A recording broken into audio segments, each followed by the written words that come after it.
ദേവസുത സന്തതികളെ, വിശുദ്ധരെ, ദേവപുരവാസികളോടെന്നു ചേർന്നിടും. ശോഭനപുരമതിൽ രാജനോടുകൂടെ നാം, ശോഭനപുരമതിൽ രാജനോടുകൂടെ നാം മോദാൽ വസിപ്പാൻ പോകാം നമുക്ക്, മോദാൽ വസിപ്പാൻ പോകാം നമുക്ക്.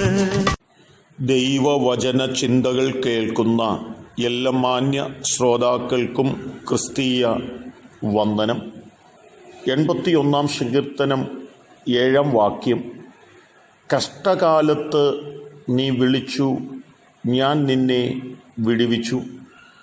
ഇടിമുഴക്കത്തിൻ്റെ മറവിൽ നിന്ന് ഞാൻ നിനക്ക് ഉത്തരം അരുളി. മെരീബാ വെള്ളത്തിങ്കൽ ഞാൻ നിന്നെ പരീക്ഷിച്ചു. വളരെ അനുഗ്രഹീതമായ ഈ വചനത്തിനുള്ളിൽ സങ്കീർത്തനക്കാരനായ ആസാഫ് ഓർമ്മപ്പെടുത്തുന്നത് വീണ്ടെടുക്കപ്പെട്ട ദൈവമക്കളുടെ ജീവിതത്തിൽ കഷ്ടതകളും വേദനകളും നിലവിളിയുടെ അനുഭവങ്ങളും കടന്നു വരാം. ആ കഷ്ടതയുടെ കാലത്ത് ദൈവത്തിൻ്റെ സന്നിധിയിൽ നിലവിളിക്കുന്ന ഭക്തൻ്റെ നിലവിളിയുടെ ശബ്ദം കേട്ട്, മനുഷ്യവർഗത്തിൻ്റെ നിലവിളിയുടെ ശബ്ദം കേട്ട് അവരെ വിടുവിക്കുന്ന ഒരു ദൈവത്തെക്കുറിച്ച് ഇവിടെ ഓർപ്പിക്കുകയാണ്. പുറപ്പാട് പുസ്തകം 2-ാം അധ്യായം 23-ാം വാക്യത്തിൽ പ്രവാസത്തിലേക്ക് കടന്നുപോയിരിക്കുന്ന ഇസ്രായേൽ മക്കൾ അവരുടെ അടിമവേല നിമിത്തം അവർ ആഴമായി ദൈവത്തിൻ്റെ സന്നിധിയിൽ നിലവിളിപ്പാനിടയായി തീർന്നു.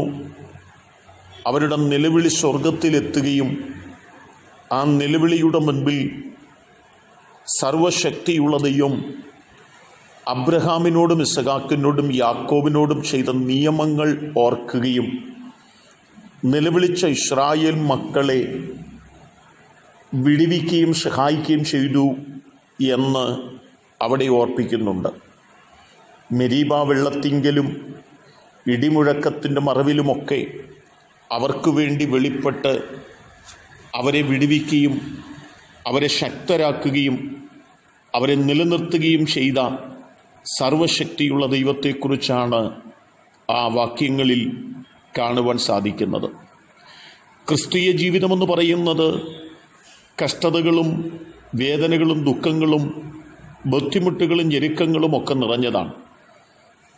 എന്നാൽ പ്രതിസന്ധി നിറഞ്ഞ ക്രിസ്തീയ ജീവിതയാത്രയുടെ അവസാനമെന്ന് പറയുന്നത് തേജസ്സിൻ്റെയും നന്മയുടെയും അനുഗ്രഹത്തിൻ്റെയും സന്തോഷത്തിൻ്റെയും സമാധാനത്തിൻ്റെയും ഒക്കെ നിറവുണ്ടാകുന്ന ഒരനുഭവമാണെന്ന് നമുക്ക് റോമാലേഖനത്തിൽ നിന്ന് മനസ്സിലാക്കുവാനായിട്ട് സാധിക്കുന്നുണ്ട്. നമ്മിൽ വെളിപ്പെടുവാനുള്ള തേജസ് വിചാരിച്ചാൽ ഈ കാലത്തിലെ കഷ്ടങ്ങൾ സാരമില്ല എന്ന് എണ്ണുവാനായിട്ട് നമുക്ക് സാധിക്കും എന്നതാണ്. നാം ഈ ലോകത്ത് ജീവിക്കുന്നിടത്തോളം കാലം കഷ്ടതകളും നിന്ദകളും പഴികളും പരിഹാസങ്ങളും അപമാനങ്ങളുമൊക്കെ ഉണ്ട്. എന്നാൽ അതെല്ലാം ഒരു ദിവസം മാറിപ്പോകുകയും ഒരു തേജസ്കരിക്കപ്പെടുന്ന ഒരു സാധ്യതയിലേക്ക്, ഒരവസ്ഥയിലേക്ക് നാം മാറ്റപ്പെടുകയും ചെയ്യുമെന്നും ആ തേജസ്കരണത്തെക്കുറിച്ച് നാം ആഴമായി മനസ്സിലാക്കിക്കൊണ്ട് ജീവിക്കുന്നു എങ്കിൽ അത് നമുക്ക് കഷ്ടതയെ മറികടക്കുവാൻ, കഷ്ടതയെ അതിജീവിക്കുവാൻ അത് കാരണമായി തീരുമെന്നും ബോധ്യപ്പെടുത്തുകയാണ്.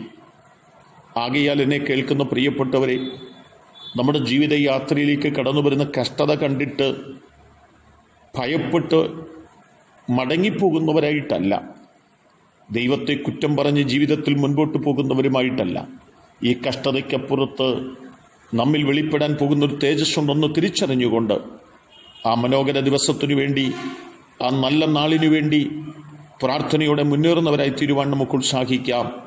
അതിനെ കേൾക്കുന്ന നിങ്ങൾക്കെല്ലാവർക്കും സർവശക്തിയുള്ള ദൈവം കൃപ നൽകട്ടെ. കരുണയുള്ള ദൈവമേ, നല്ല കർത്താവേ, നല്ല സമയത്തിനായി പ്രാർത്ഥിക്കുന്നു. ഞങ്ങൾ അനുഭവിക്കുന്ന കഷ്ടതയുടെ നടുവിൽ ഞങ്ങൾ ക്ഷീണിച്ചു പോകുകയല്ല, ഞങ്ങൾ ധൈര്യത്തോടെ മുന്നേറുവാൻ ഞങ്ങളെ സഹായിക്കണമെന്ന് ഞങ്ങൾ പ്രാർത്ഥിക്കുന്നു. എല്ലാം നന്മ കൊണ്ട് നിറയ്ക്കണം. യേശു കർത്താവിൻ നാമത്തിൽ തന്നെ ആമേൻ.